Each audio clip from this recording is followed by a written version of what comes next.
Cover Up, Chapter 16, Goal Line Stand. The two bodyguards led Stevie and Susan Carroll a few yards farther down the hall to a door marked No Admittance. One of them opened the door and pushed them inside. The room was dimly lit, with packing boxes on the floor and more boxes stacked on shelves around the room. There was a small table in the middle. It looked to Stevie like a combination storage/break room for the people who worked at the mall. There was no one inside. "Have a seat," one of the bodyguards said, shoving Stevie in the direction of a chair. Stevie sat. Susan Carroll was seated in much the same manner an instant later. Snow walked around to the other side of the table, looking very smug.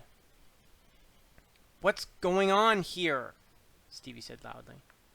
"Calm down. No need to shout." "Oh, I think we have plenty reason to be worried. You walked us through the mall, past the empty theaters, and down an empty hall where two Donna Meeker's bodyguards grabbed us and shoved us into a room marked No Admittance." "Well, not so cool when someone else has the upper hand, are you? Now you listen to me. This is the last conversation we're going to have. You're going to stop threatening me and stop blackmailing me." He nodded at the two bodyguards behind him. "Mike and Mo are here this time to get your attention. You don't want to cross paths with them again." "So I guess it's fair to say that you're threatening us," Susan Carroll said. "It's not a threat," Snow said. "It's a promise. Here's the deal. You want to tell your silly story? Go ahead. I did a Google search on you, sweetie. Your daddy's a minister, isn't he? What do you think Reverend Anderson will think when he hears his little angel was drinking and throwing herself at a married man?" Susan Carroll waved her hand at him. "My dad would never believe something that ridiculous." "Maybe not, but other people will. Especially when Mr. Meeker admits you were flirting with him at the NFL party the other night. Mike and Mo were there, right, boys?" "Absolutely," said one. I was there too," Stevie said. "Ah, yes," Snow said. "But who will people believe? A respected doctor and an NFL owner? Or two teenagers?" "Oh, please. Look at her, and look at you two old guys. No one would believe she was interested in you." You could have a point there, Steve, but sadly, Susan Carroll, your boss at USTV, also mentioned to Mr. Meeker this morning that you've been all over your new partner this week." "What?" Susan Carroll said, jumping out of her chair. "That's crazy, and Jamie will say so too." Snow just smiled his oily smile. "Mr. Whipsit is very popular with the tabloids. He's denied a lot of things lately."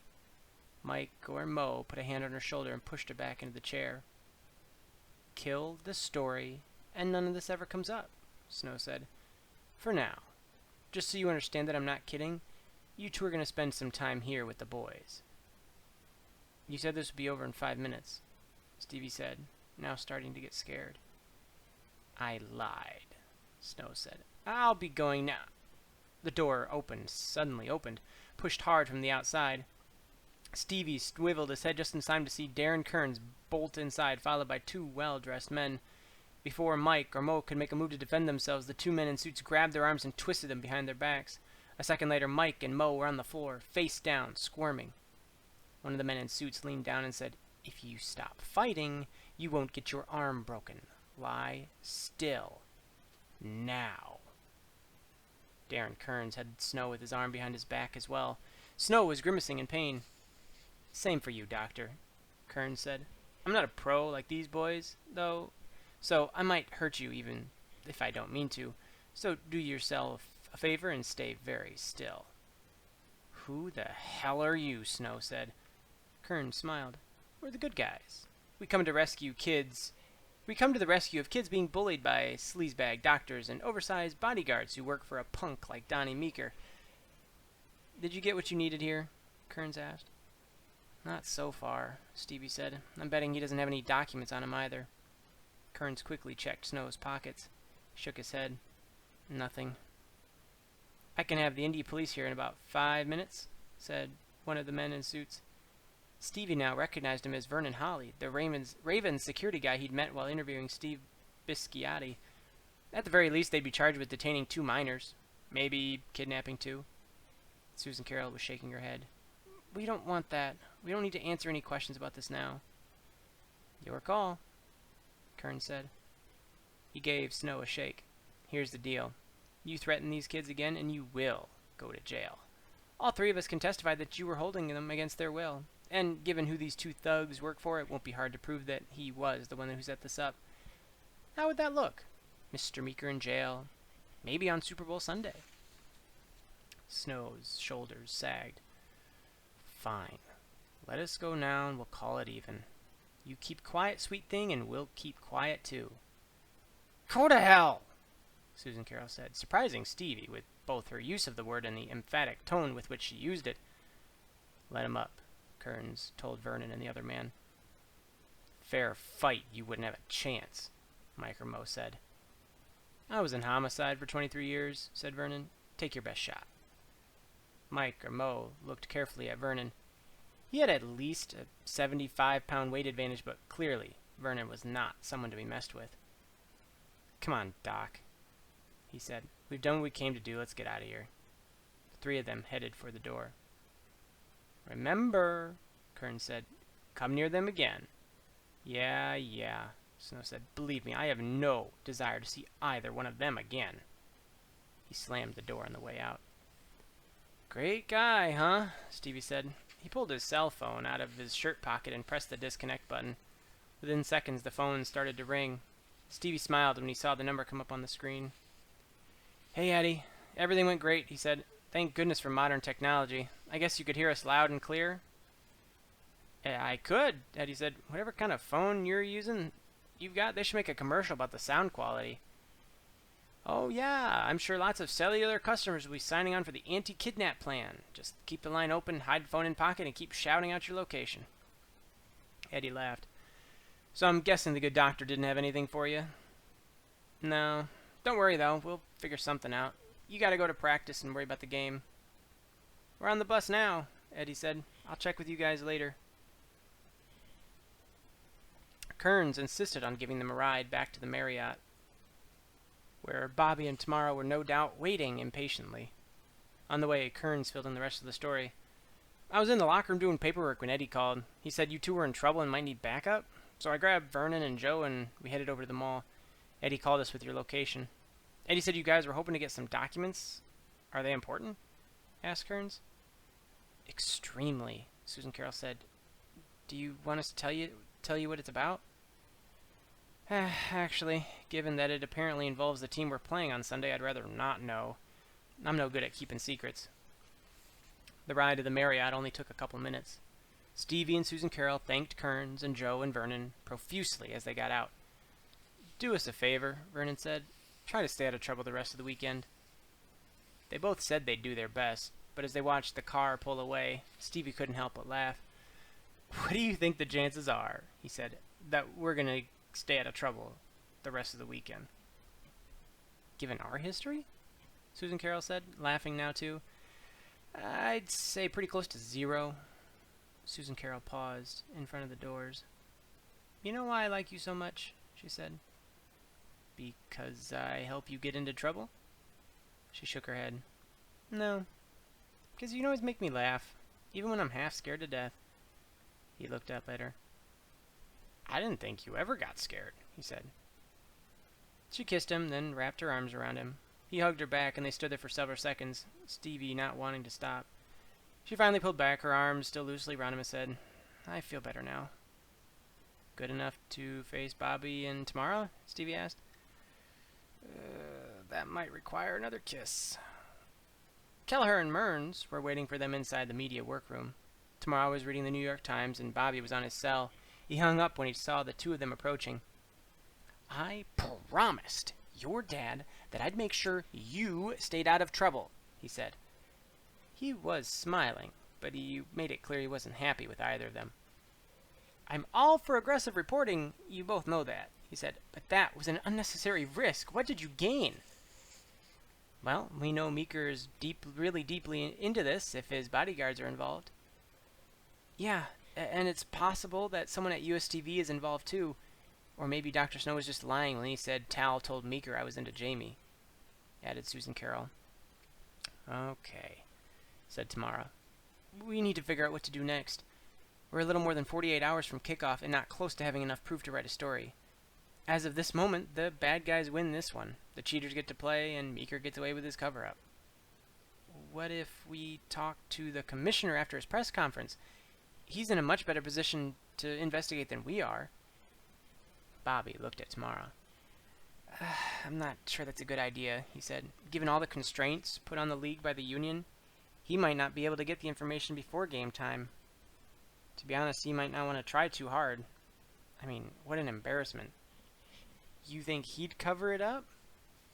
No, I don't, Kelleher said. But he's an official. He'd have to go through proper channels on something as big as this. He's not really in a position to move quickly.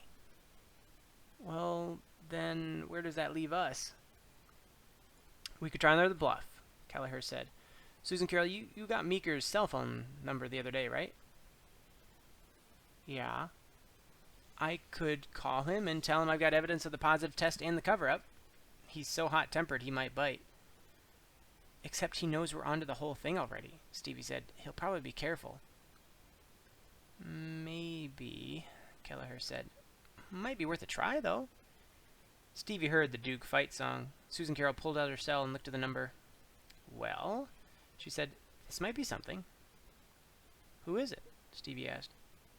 Eddie Brennan, she said, flipping the phone open. Susan Carroll had to walk out of the room to get better reception, so Stevie, Kelleher, and Mearns couldn't hear the conversation. It was almost 1 o'clock. A PA announcement was telling people the commissioner's press conference would begin in 5 minutes in Ballroom C. Susan Carroll came back in, closing her phone. Stevie, I think your phone is off, she said. Eddie said he got voicemail. He wants us to meet him at the Dome after practice. Why? Stevie asked, checking his phone and seeing he had accidentally turned it off. I'm not sure exactly, Susan Carroll said. He just said, enough is enough, we need to settle this. He wants to meet us in one of the owner's boxes, so we'll have a complete privacy. He says he can set it up. We might have trouble getting in the building, Kelleher said. It's off limits to media until Sunday. He's making arrangements for us to get through the back loading dock, Susan Carroll said. Power of being a star, but... What? Tamara said. He doesn't want you guys to be there. He's afraid if the 4 of us show up, it'll draw too much attention. Kelleher was shaking his head vehemently. We just had this conversation, he said. I already feel guilty about what happened this morning. I can't let you guys go off on your own again. This is different, Susan Carroll said. Bobby, relax. I don't think Eddie Brennan is lying a trap for them, Tamara said. Why would he? Kelleher sighed and looked at Mearns. Are you sure we want to have kids? Cats aren't a lot of trouble, you know, she said.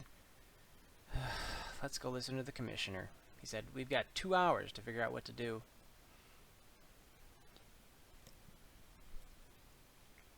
Stevie had read that Roger Goodell was only 47 when he was named commissioner. He looked younger, with his wavy blonde hair and snappy, perfectly fitted blue suit. His comments were pretty predictable. Selecting Indianapolis to host the Super Bowl had been a masterstroke on part of the owners. The new dome was spectacular. He anticipated a great game and was proud of the fact that an expansion team had reached the Super Bowl in only its 3rd season. The questions were, for the most part, ho-hum. The local TV people wanted him to talk about what he enjoyed most in Indianapolis. Today's weather, he replied enthusiastically, and went on to talk about the remarkable hospitality everyone experienced all week. It was Mark Mask of the Washington Post, someone Tamara had introduced Stevie to during one of the media sessions, who finally asked a question that got Stevie's attention. There were rumblings, Mask said, that the new drug testing system was less than perfect, that positive tests might be slipping through the cracks. Goodell had always been prepped for such a question that might be coming. No system is perfect right out of the chute, Mark, he said. We knew, and the union knew, that once we got into blood testing, especially with the need to confirm any blood test with a B sample, there would be complications. But I think the fact we've tested every player in the league, some on several occasions, and had only 27 suspensions since training camp is proof the system is working. And also proof that the HGH problem may not be as widespread as some people feared. 27 positive tests out of close to 2,000 tests isn't awful. Stevie and Susan Carroll looked at each other. Did Mask know something that would cause him to ask such a question? Mearns read their minds. Mark's good, she said, but there's been talk about trouble with the new system. He's just on top of that. Nothing more. When the session was over, they filed out with every other media person in the city, then made plans to get the real story. Kelleher agreed Stevie and Susan Carroll could go alone, but he extracted a promise. If you check in with us every 15 minutes, I won't call your parents and tell them what's going on. Stevie wondered if he was joking. It didn't look like he was. How about every 30 minutes? Nope, Kelleher said. Every 15 minutes. If you go past 15 minutes once, I call Dome Security or the cops or both. You can take turns making the call. Okay then, Dad, said Stevie. Tamara snickered. Fine, laugh, but call me. They left the hotel shortly after 3 o'clock. Stevie and Susan Carroll circled to the far side of the dome in search of the loading dock as directed by Eddie. Stevie was very happy that the day was relatively warm because the walk took a good 15 minutes. As they approached the dock, they saw several police cars with their lights flashing and 3 buses. Whoa, Susan Carroll said. Let's wait till they pull out of here. No need to take a chance running into snow getting on one of those buses. They angled over to stand in the shadow of the building while the players, still in uniform but with their cleats off, trudged out to the bus. This is the only day they actually practice in the dome, but I guess they shower back at the hotel, Susan Carroll said. Why don't you call Kelleher while we're waiting? Stevie nodded, dialed Kelleher, and told him they were about to walk into the dome. Call me again in 15 minutes, Kelleher said. You were a minute late this time, but I cut you some slack because I know it's a long walk around the building. Stevie recognized Coach Skylar Caplow, dressed in a Dream sweatshirt, walking to the bus. If Snow was with the group, they didn't see him. They waited until the police escort pulled out with the buses following, then walked the last few yards to the loading dock entrance. As soon as they reached the bottom of the ramp, they found several security guards. Can we help you? One of them asked. I'm with CBS, Stevie said, flashing his credential. I think you have our names there anyway. Steve Thomas and Susan Carroll Anderson? The guard said. There are no names and no lists today. If you're CBS, you have to go back around to the front entrance. Stevie was about to become exasperated when another guard walked up from behind. Actually, they're okay, Frank, he said. They're with Brennan. He told me about them coming in. He smiled. Sorry, kids. I had to go inside to show Ed to the elevator. Follow me. He's waiting for you. Relieved, Stevie and Susan Carroll followed the guard into the hallway. So, a couple of kid reporters getting an exclusive with Eddie Brennan, huh? The guard said, Boy, is he a good guy. Great guy, Susan Carroll said, turning on the smile. Yeah, the guard said. He told me the team has the rest of the day off, so he had some extra time with you. They had reached an elevator bank. The guard pushed the up button and the door opened immediately. He stepped onto it, turned a key of some kind, and hit 6. Just turn right when you get off on 6 and go about 100 yards, he said, stepping out of the elevator. It's box 24. It'll be Meeker's box on Sunday. Stevie shuddered a bit at the thought of walking into Don Meeker's box, but Susan Carroll boldly knocked on the door. Come in, a voice said. They opened the door. As promised, Eddie Brennan was waiting for them, but he wasn't alone. Come on in, guys, Brennan said. I want you to meet someone.